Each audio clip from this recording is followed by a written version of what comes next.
السلام علیکم ورحمۃ اللہ وبرکاتہ۔ جی آج ہم نے پڑھنا ہے سورۃ النساء کی آیت نمبر 36 کا فرسٹ پارٹ ہم نے دیکھا تھا۔ اسی آیت کا سیکنڈ پارٹ ہم دیکھیں گے جس میں آج ہم نے اسپیشلی والدین کے بارے میں پڑھنا ہے، ان کے حقوق و فرائض کے بارے میں۔ تو شروع کرتے ہیں اپنا آج کا کام۔ وَاعْبُدُوا اللَّهَ، یہ ہم نے پڑھ لیا تھا، اور اللہ تعالیٰ کی عبادت کرو۔ نیکسٹ پارٹ دیکھتے ہیں۔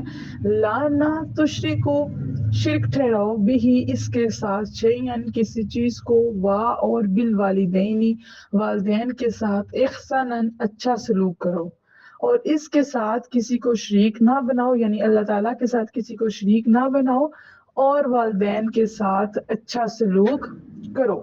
یہاں تک پہلے ہم تفسیر دیکھ لیتے ہیں کہ اسلام کے نظام حیات میں اللہ درجہ اللہ تعالیٰ کی عبادت کو حاصل ہے۔